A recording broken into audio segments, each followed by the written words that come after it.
Primeiramente, a palavra para o Nicolas Ferreira. Nicolas, satisfação. Boa noite. Pois vocês estão muito fracos. Quer ver como é que anima? Quem que é o Bolsonaro em 2026 de novo? Dá um grito aí. Quem que é o Lula de volta na cadeia? Dá um grito aí. E eu achando que a bancada do meu TCC foi a mais difícil que eu já enfrentei. Isso aqui tá igual The Voice. Vira aí, bate. Pessoal, hoje eu tô aqui, e pode por gentileza colocar o slide. Eu tô aqui para poder falar algo com vocês. O pessoal tá pedindo para sentar. Eu vou falar aqui alguns minutinhos. Pode se sentar, pode ficar à vontade. Show, show. Pode ficar à vontade. Evento de direito é organizado, é ordenado, não tem falta de educação, pelo contrário. A gente está aqui não para pegar para convertido, né? Porque todo mundo aqui já vota no Bolsonaro, certo? Então pronto. Todo mundo aqui já concorda com todo mundo. Eu quero, por gentileza, mais uma vez pedir para colocar a palestra aqui no telão, por gentileza. Gente, o Bolsonaro ama vocês, mas vamos dar um tempo para a gente... Chama o safe. Ah, tá. Eu gostaria, então, chegou aqui no meu ouvido aqui agora, só um minutinho, para chamar o senador por esse estado, senador Jorge Seife. Entre aí, por gentileza.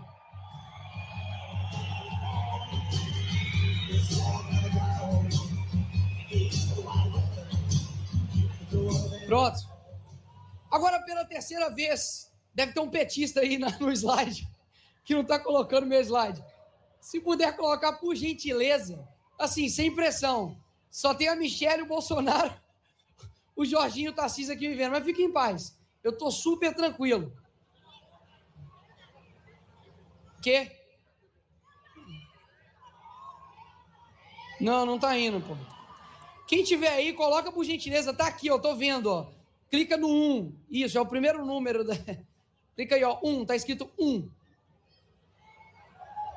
Isso, aí, começou a mexer. Aí agora joga lá, por gentileza. Isso. Agora pega aqui e joga lá. Aí.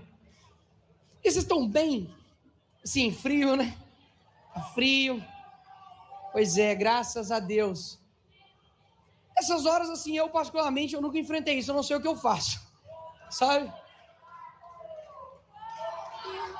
Muito obrigado, Lucas.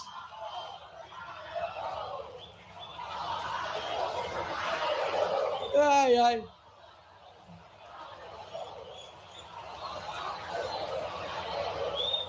Ó, depois dos gritos agora, eu acho que a gente vai ter que fazer uma oração. Todo mundo entra em espírito aí. Aê, boa. Obrigado. Pessoal, dito isso, hoje eu quero falar a respeito do efeito borboleta. Nicolas, o que é isso? Talvez você conheça o efeito borboleta através dos filmes. O efeito borboleta basicamente conta uma história fictícia de um homem que escreve nos diários todos os acontecimentos dele, da sua vida, e depois chega a determinado momento da sua vida que ele, quando ele lê, ele volta para o tempo que ele está lendo. E basicamente, quando ele volta, ele toma algumas decisões diferentes e isso impacta no seu futuro. E isso vai acontecendo durante o tempo, ele vai mudando o futuro dele conforme ele vai mudando o passado.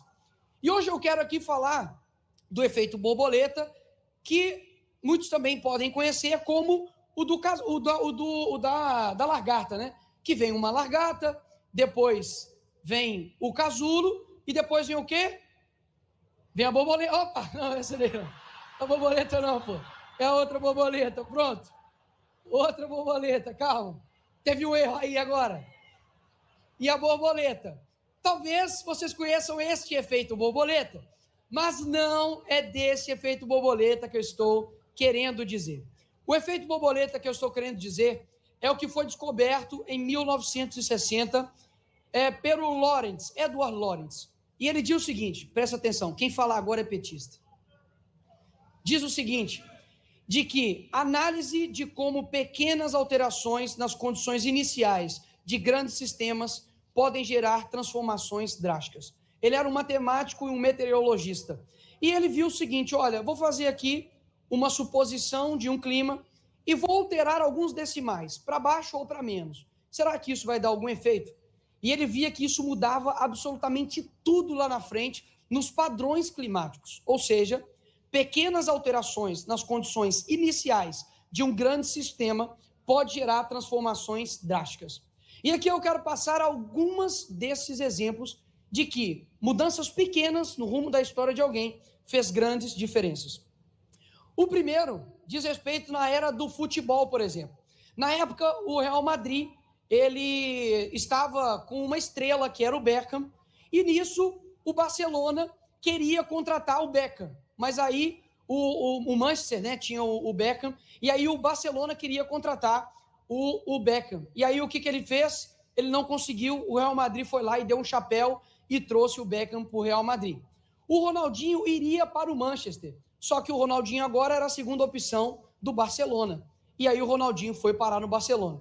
E o Manchester, que ficou ali sem ninguém, acabou indo atrás de um garoto promissor na época, não sei se vocês conhecem, que chama-se Cristiano Ronaldo. Ou seja, se não fosse o chapéu que o Real Madrid deu no Barcelona, a gente teria David Beckham no Barcelona, a gente teria Ronaldinho Gaúcho no Manchester e a gente provavelmente teria Cristiano Ronaldo no Arsenal, né? Ou seja, pequenas mudanças fizeram tudo mudar. Talvez o Ronaldinho Gaúcho não seria 2 vezes melhor do mundo. Talvez o Cristiano Ronaldo, 6 ou 7 bolas do mundo que ele tem, de melhor, né, do mundo, 6, né? Não teria 6, o Beckham não teria sido a estrela que ele é no Real Madrid, ou seja, pequenas mudanças fizeram grandes transformações. O segundo exemplo que eu quero dar de efeito borboleta aconteceu em um caso de um homem que foi dormir, só que a mãe dele ligou para ele. A mãe dele liga para ele, começa a trocar ideia com ele, ele muito cansado, tinha uma reunião no outro dia, e ele falou, quer saber, vou cancelar essa reunião. Acordou no outro dia, com preguiça, e falou, olha, realmente não vou assistir Simpsons. E no meio dos Simpsons, corta-se ali o desenho e começa o noticiário, de que tinha acontecido uma explosão em um prédio muito famoso nos Estados Unidos. O dia anterior era 10 de setembro, era 8 de setembro, e neste dia era 9 de setembro, ou seja, foi o ataque às Torres Gêmeas. Este homem, 11 de setembro, é porque nos Estados Unidos é 9/11, desculpa, e aí por isso que eu confundi, desculpa, gente, quando bate o inglês na mente, perdão, estou zoando, e aí como você sai de algo bem, né, e nisso ele não foi para esse encontro que aconteceria nas Torres Gêmeas. Esse homem nada mais é do que o Michael Jackson. E o Michael Jackson, talvez, se ele não tivesse, né, ido e conversado com a sua mãe, ligado para a tua mãe, a mãe dele tivesse ligado para ele talvez teria sido morto naquela reunião nas Torres Gêmeas. Eu não estou pedindo para você ser preguiçoso, tá? Eu estou dizendo para que você, é o que a Bíblia fala no sentido de você dar graças em tudo, né? Talvez você se atrasa no trânsito, talvez aconteça algo ruim na tua vida, talvez algo não sai conforme o ordenado, mas talvez isso de fato pode salvar a tua vida. O outro exemplo que eu quero dar de efeito borboleta está na Bíblia. Na Bíblia não, perdão, eles trocaram o slide. É do William Wilberforce. Alguém já ouviu falar desse cara aqui? Levanta a mão, seja sincero. Pouquíssimas pessoas, papo de ninguém. Ok, ninguém conhece, que bom. Opa, tem uma ali. Uma pessoa conhece o William Wilberforce. 2, 3, tá bom. Esse cara, quando ele tinha 9 anos de idade, ele perdeu o seu pai, foi morar com seus tios em Londres, e lá ele conheceu 2 pessoas, na qual ele se converteu ao cristianismo. Quando ele chega na faculdade, em Cambridge, acontece o quê? O que acontece com um jovem quando entra na faculdade? Ele deixa a sua fé, né? Pois é, infelizmente. Ele deixou a sua fé e aos 21 anos decidiu entrar no parlamento britânico. Ele ganha as eleições e o seu amigo William Pitt, com 24 anos, se torna o primeiro-ministro ali também do Reino Unido. E nisso, ele, durante o recesso do parlamento, ele vai passar férias na Riviera Francesa e lá ele conhece um matemático cristão que chega para ele e começa a ministrar e falar coisas no coração dele e ele volta ao que ele era antes e se torna um cristão. E ele fala o seguinte, isso aqui marcou muito meu coração. Ele diz, eu lamento ter negligenciado por tanto tempo as indizíveis misericórdias de seu Deus e Salvador. E nisso ele decide continuar na política, mas como ele se converteu novamente, entrou aquela crise que muitos cristãos têm, né? De falar, poxa, eu estou aqui, tenho minha missão pastoral, tenho minha missão evangelística, mas ao mesmo tempo eu tenho a política, qual dos dois eu sigo? E ele quis sair da política, mas os seus amigos gratamente desencorajou ele e ele seguiu para dentro da política. E ele fez um discurso contra o tráfico negreiro ali no Reino Unido. E depois de 20 anos somente, foi aprovado uma lei pelo fim da abolição de escravos. E depois de mais 26 anos, quando ele já estava fora do seu cargo público, seus amigos falam com ele, olha, você já está fora, mas ainda tem muito a que se fazer contra a escravatura aqui e no mundo, e você precisa dar um discurso. E aí, depois de muita oração e muita dedicação ali, ele fala, beleza, eu vou lá. E aí ele fala a público a seguinte frase, jamais pensei em vir a público novamente, mas nunca se dirá que William Wilberforce se manteve em silêncio enquanto os escravos precisavam de sua ajuda. Depois de 3 meses, foi aprovado uma outra lei que também acabava com o que estava acontecendo ali contra os negros, e depois de 3 dias ele morre. Eu não ia mostrar aqui o rosto e o nome dele, porque muitos de vocês não conhecem ele, isso aqui é um ponto muito interessante. O teu propósito, ele não diz respeito às pessoas lembrarem do teu nome ou de você, mas diz respeito ao teu legado.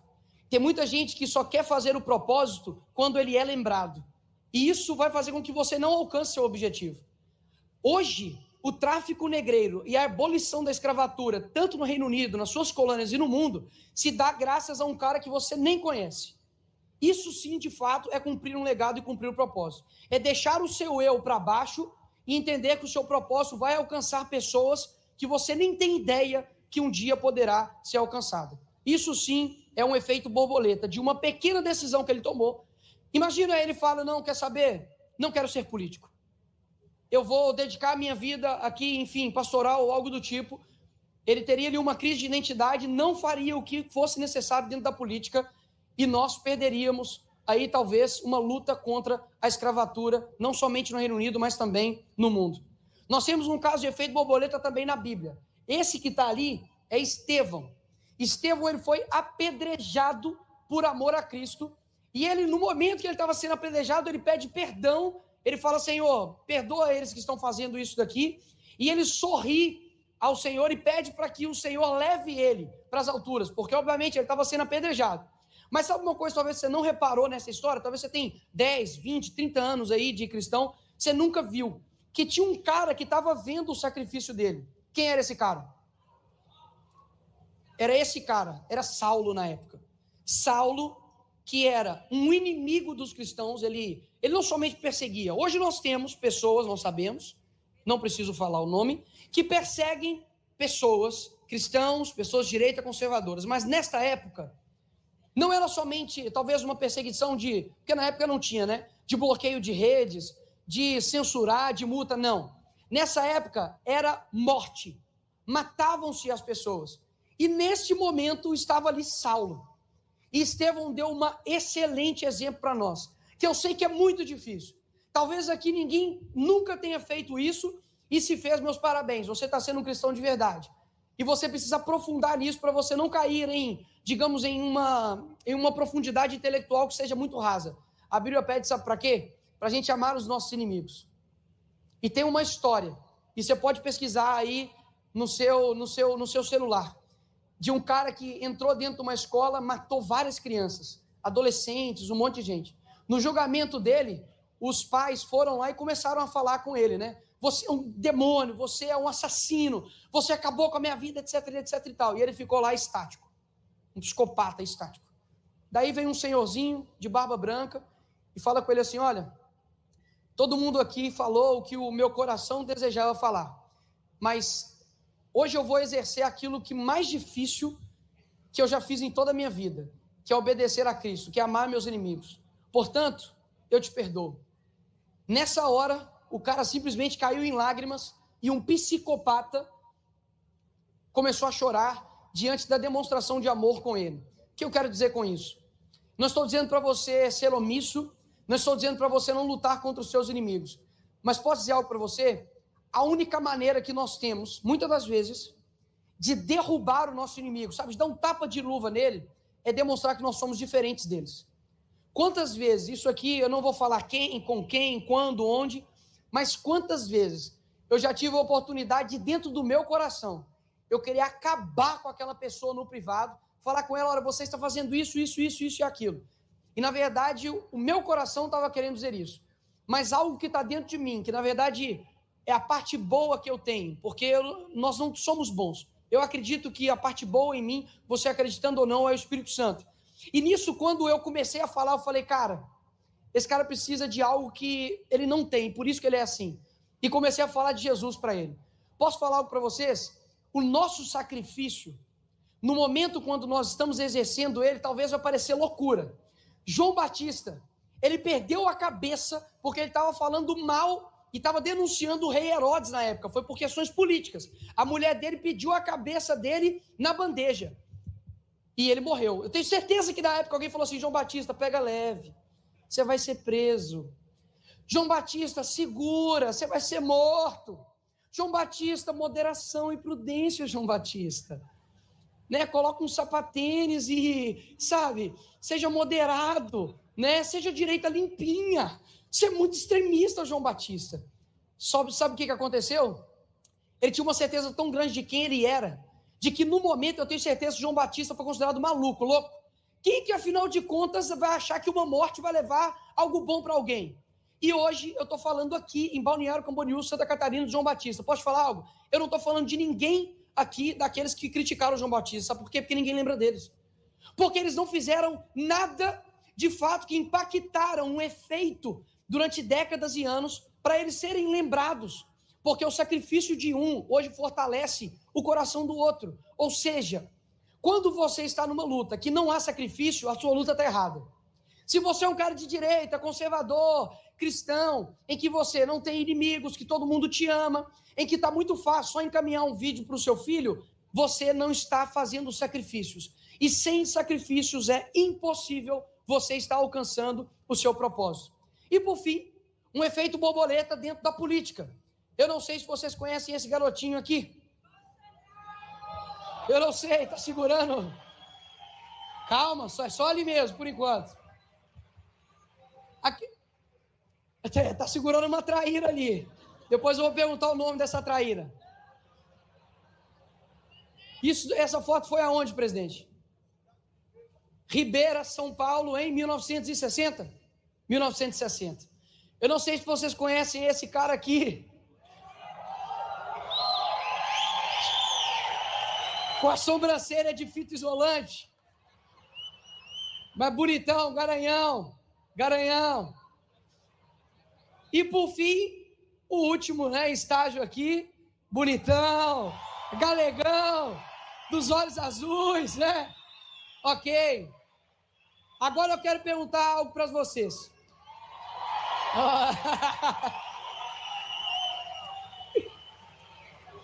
Agora eu quero perguntar algo para vocês, segurem. Esse garoto que está aqui, esse garoto aqui, presidente, não sei o que você estava pensando naquela hora, não sei, era teu pai que estava do lado, né, seu Geraldo, estava do seu lado.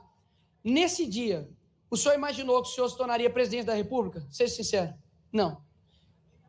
Todas as decisões do Bolsonaro, desde a época em que ele era do tamanho de um peixe, que ele era do meu tamanho, desde essa época, todas as decisões que ele tomou, culminou, bem ou mal, para ele cumprir o seu propósito. Todas. O dia talvez que... Não, ele não acorda tarde, né? E nem atrasado. No dia em que ele decidiu ir para uma padaria e não a outra. No dia que ele decidiu ser um pouco mais, digamos, a essência dele, né? Vocês entenderam, né? Quando ele decidiu ser quem ele era, esse que é o meu ponto. Quando ele decidiu ser quem ele era, o propósito, ele estava no rumo do propósito dele. Só que em 2014, se ele não tivesse feito o que ele fez, talvez ele não estaria aqui hoje. E eu quero mostrar para vocês um vídeo. Pode dar play aí.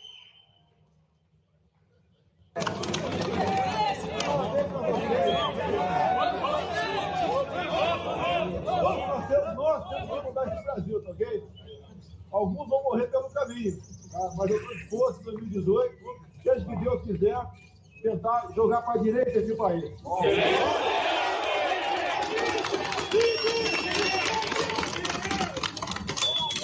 O nosso compromisso é dar vida pela pátria, ok? Vai ser assim até morrer. Nós amamos o Brasil, temos valores e vamos preservá-lo. Agora, o risco que eu vou correr, posso ficar sem nada, mas eu terei a satisfação de dever cumprido. Okay? Esse é o nosso juramento, esse é o nosso lema. Brasil acima de tudo, esse Brasil é maravilhoso, tem tudo aqui, está faltando é política. Há 24 anos eu apanho igual um desgraçado em Brasília, mas apanho, tá, de bandidos. Apanhar de bandido é motivo de orgulho e de glória. Okay? Vamos continuar assim. Okay? Nesse dia, ele se colocou à disposição para se candidatar, né, aí em 2018. E eu quero mostrar algumas coisas para vocês de que se ele tivesse dito um não, o que nós perderíamos. Olha só o que nós iríamos perder caso ele não tivesse dito um sim para o seu propósito. Pode passar aí.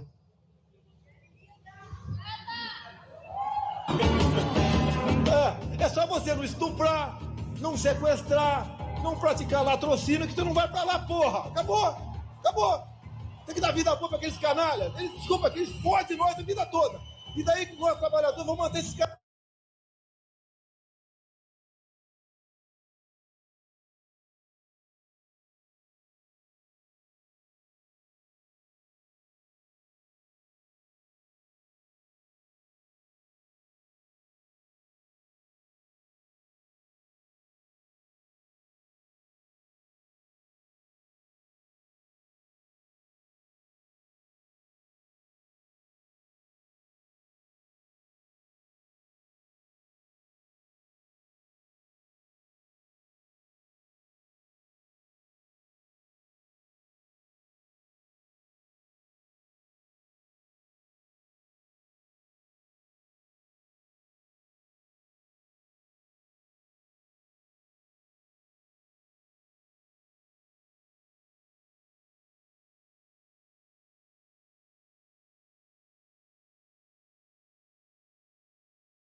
Dito isso, obviamente só tem uma coisa para eu poder dizer ao presidente, segura que eu ainda tenho 10 segundos, de que se as coisas alterarem, Bolsonaro, daqui para frente, né, se as coisas mudarem, eu tenho 3 opções para presidente de 2026. Tenho 3 opções.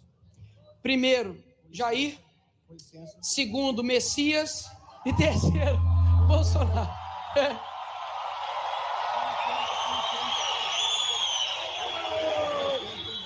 Passa aí para mim, por gentileza, porque não acabou. Segura, tá segurando.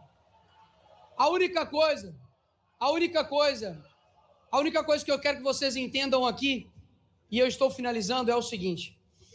O presidente Bolsonaro, ele deu um passo na sua vida de sim para um propósito que eu não tenho dúvidas que fez um antes e depois do nosso país.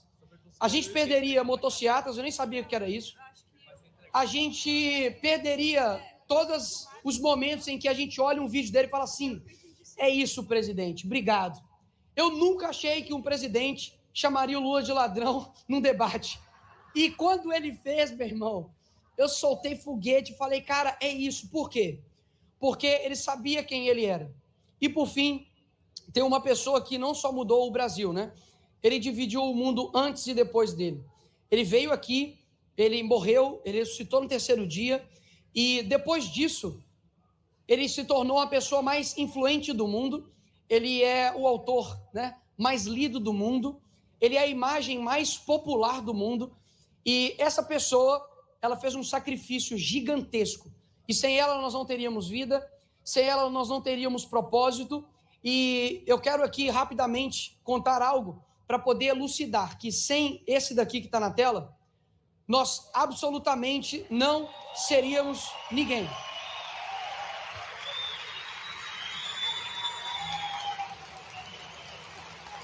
E por que eu digo isso? Porque de tudo o que está acontecendo hoje no nosso país, eu não tenho dúvidas que o presidente quase morreu, né, com uma facada. Nós temos aqui diversos representantes, né, Tarcísio, Jorginho, Michele, outros diversos deputados, né, amigos, colegas, Eduardo Bolsonaro, Júlia Zanata, Gil, Lucas, enfim, um monte de gente que sofre todos os dias por um propósito maior. Mas posso dizer algo para vocês? Em momentos de tristeza, em momentos onde, e eu coloco eu aqui, momentos que a gente sente fraco, eu não tenho dúvidas que só tem um nome que dá força para tudo que nós estamos fazendo, que de fato é Jesus. E eu quero dizer algo aqui para vocês, e finalizando mesmo, que da mesma forma como existe uma árvore genealógica, onde você tem os teus pais, os filhos, os netos, eu quero que você tire agora como se um dos seus avós não existisse. Se o seu avô não existisse, quem deixaria de existir? Você, certo? E eu quero mostrar a árvore de influência, né? Pensa que você é uma pessoa e todas as suas ações, elas vão gerando outras ações, né? Quais ações que nós estamos tomando hoje, que de fato ou gera vida ou gera morte, né? Então eu vejo hoje aqui muitos pré-candidatos, né? Pessoas que querem entrar dentro da política. Sei que aqui tem diversas pessoas que estão no ramo da educação, da advocacia, Vacite está aqui, várias pessoas, né, que são professores, que dedicam a sua vida. Eu preciso, as tias do Zap são o quarto poder do Brasil, né? Quero dizer algo para vocês, todas essas pessoas que fizeram algo pelo mundo, elas sabiam quem elas são. Sejam pessoas genuínas, sejam pessoas que saibam que o que vocês estão postando na rede social, você, candidato, que diz defender isso, isso, isso e aquilo, se você não for genuíno com isso, a tua árvore genealógica, mas de influência, ela vai morrer. E você nunca vai conseguir atingir de fato, de verdade, as pessoas.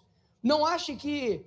Teve um dia que eu ouvi isso do Bolsonaro, né? Aquela cadeira lá da presidência, eu não quero ela nem para o meu pior inimigo, né? Claro, uma figura de linguagem, de dizer que as altas posições, elas são muito boas. Eu tenho certeza que o carinho que o Bolsonaro recebe do brasileiro é algo assim inigualável. Mas o sacrifício e o alto nível de dedicação, de desgaste que há também em fazer um grande propósito, ele é proporcional. A direita já deu diversos passos com relação a isso. Há 10 anos atrás, nós não tínhamos CIPEC, há 10 anos nós não tínhamos esse tanto de página que tem aí, não tínhamos loja de camiseta opressora, de nada disso. E hoje nós temos aí livros publicados do Jair Bolsonaro, tem o meu, tem o Brasil Paralelo, tem um monte de gente, ou seja, nós estamos dando um passo. Só que ainda falta muito tempo. E quando você olha, né, a nossa vida, poxa, há 10 anos, eu estava com 18 anos. Eu estava entrando na faculdade de cabelo branco e o único bolsonarista na minha sala, né? Sim, eu estava com cabelo branco. Sim, eu era parado pela polícia, né? Talvez se eu tivesse seguido esse caminho, eu estava aqui no slide do Derrite aqui de ser preso, né? Graças a Deus, eu não segui este caminho, né? Ou seja, há muito tempo. O que nós fazemos na vida ecoa na eternidade. Tenha extrema seriedade entendendo a gravidade do propósito de cada um que está aqui. Talvez aquilo que você fala, talvez aquilo que você defende, a sua atitude, pode gerar cascatas, efeitos borboletas, que você nem vai ter ideia. Mas uma pequena mudança no presente vai alterar todo o futuro. O Brasil do futuro, ele existe, mas depende de nós agora. Muito obrigado.